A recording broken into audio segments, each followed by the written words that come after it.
बोल व्यापारी बोल सरकार अपनी है कार्यक्रम में देश के सबसे बड़े बाजार सदर बाजार फेडरेशन ऑफ सदर बाजार ट्रेडर्स एसोसिएशन के प्रधान हमारे बीच में राकेश कुमार यादव जी जुड़ चुके हैं और आपका हार्दिक अभिनंदन है इस कार्यक्रम में, जो कि व्यापारियों की आवाज उठाने के लिए पिछले कई वर्षों से आप लोग निरंतर प्रयास करते आ रहे हैं और हर छोटी से बड़ी समस्याएं आप उठाते रहे हैं। सरकारें कोई भी रही हो, सरकारें आती रही हैं, बदलती रही हैं, लेकिन व्यापारियों की जो समस्या है उसको निरंतर आप उठाते रहे हैं।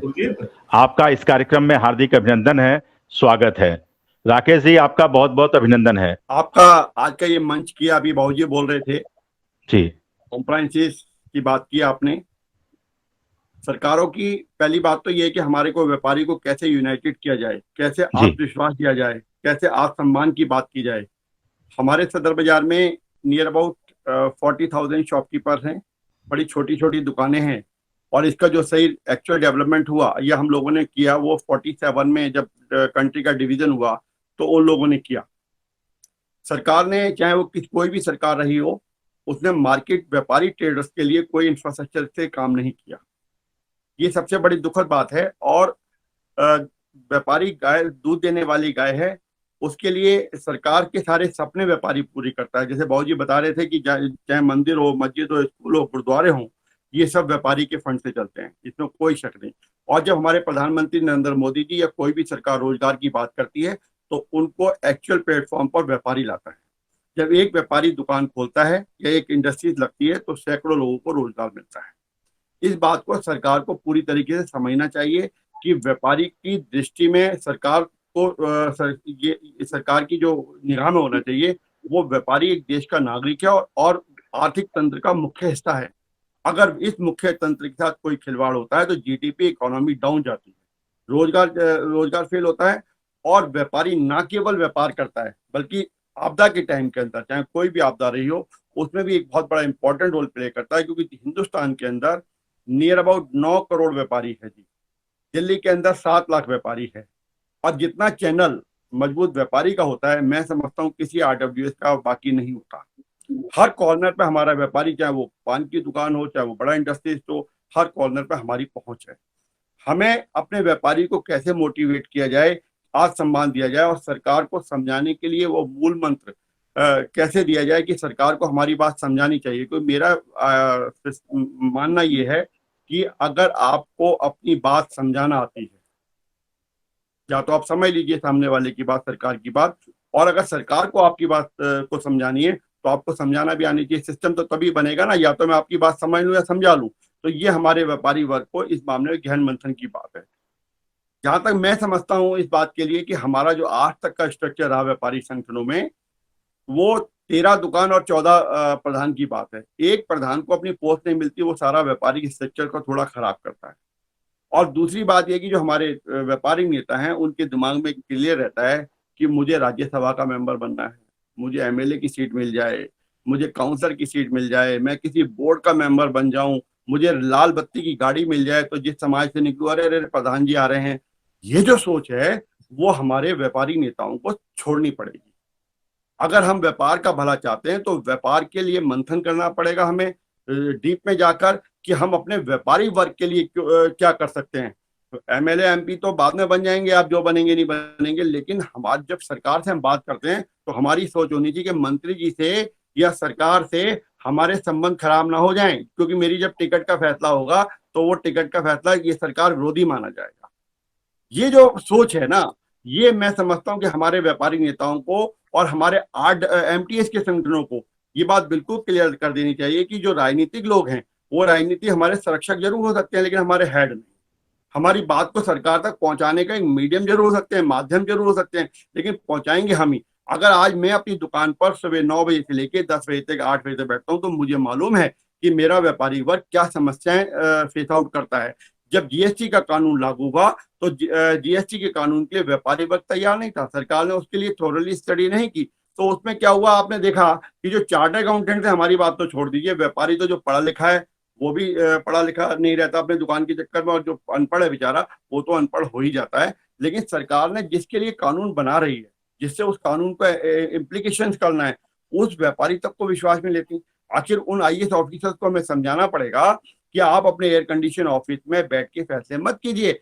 जो आपके एप्लीकेंट हैं, जो आपको एप्लीकेबल करेंगे, जो इसको सक्सेस करेंगे, आप उनको विश्वास में लीजिए, उनकी समस्याओं को समझिए, तो बड़ा आसान काम हो जाएगा। कोई कानून 100% बुरा नहीं होता, कोई कानून 100% अच्छा नहीं होता, उसके ऊपर सिर्फ मंथन करना होता है, ज्ञान मंथन, और हम लोग इस पे विचार करके कर सकते हैं।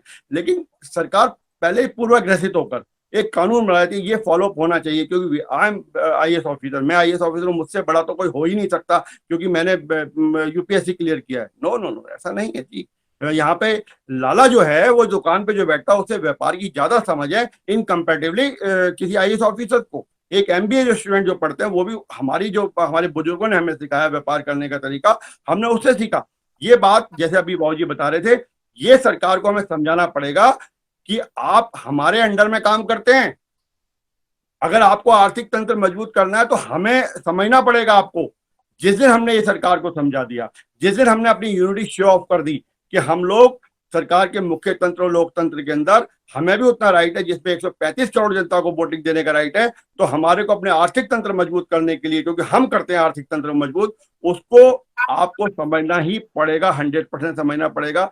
ये जो यूनिटी है, मैंने आपको ये बताया, हर अभी तक हमारी सरकारों ने कोई इंफ्रास्ट्रक्चर की बात नहीं की। आज इसका बड़ा दुख वाली बात है कि जो हमारे युवा हैं, जो हमारे बच्चे हैं, वो एमएनसी कंपनीज के अंदर लाख रुपए, 80,000 50,000 में नौकरी करना पसंद करते हैं, लेकिन हमारी दुकानों पे आके व्यापार करना पसंद नहीं करते, हमारा व्यापार संभालना पसंद नहीं करते। क्यों नहीं पसंद करते? क्योंकि इंफ्रास्ट्रक्चर हमारे पास नहीं है। एक अगर डॉक्टर जो इंडियन डॉक्टर पढ़ता है यहाँ पर, वो जाना कनाडा पसंद करता है, अमेरिका जाना पसंद करता है। इंडियन की इकोनॉमी से आपने सीखा, पढ़ा, इस मातृभूमि से सीखा आपने, लेकिन आप जाएंगे अमेरिका, क्योंकि इंफ्रास्ट्रक्चर नहीं। आपका फ्यूचर आप अमेरिका के साथ देखते हैं। आज जितने भी गूगल्स के अंदर पूरी टीम देख लीजिए, डॉक्टर्स के अंदर इंडियंस मिलेंगे, लेकिन हमारे यहाँ इंफ्रास्ट्रक्चर नहीं बन पा रहा है।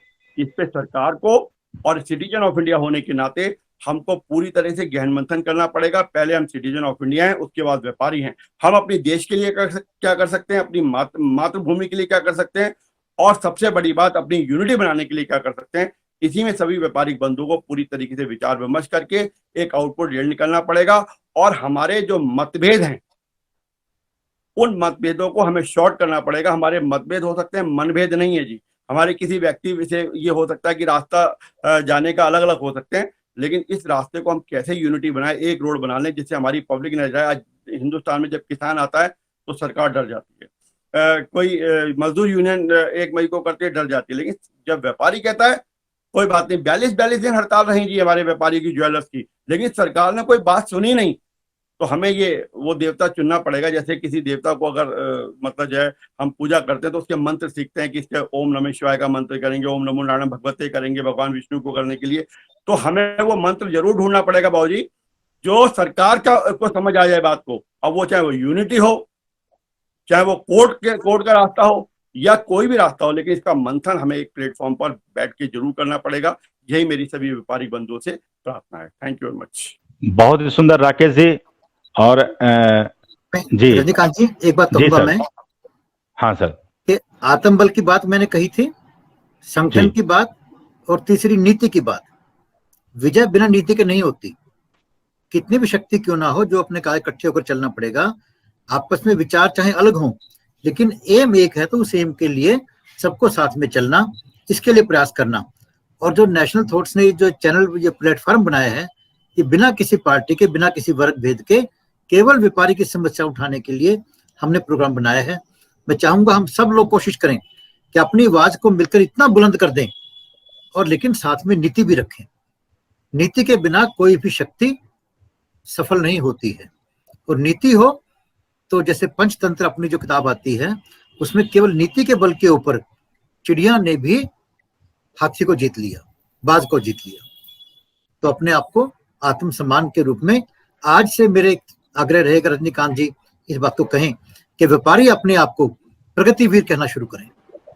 प्रगतिवीर, कि हम देश की प्रगति के प्रगति दूत हैं, प्रगतिवीर हैं, ताकि हमारे अंदर, अपने आप के अंदर एक आत्मसम्मान पैदा हो, आत्मबल पैदा हो, और फिर आगे हम संगठन के सारे जितने भी व्यापारियों के संगठन हैं उन सबको एक धागे में पिरोकर और नीति से बात करें तो निश्चित रूप से जो समस्याएं हैं वो दूर होंगी और हम भी आगे बढ़ेंगे, देश भी आगे बढ़ेगा, क्योंकि हमारा नारा है you must grow, India must grow.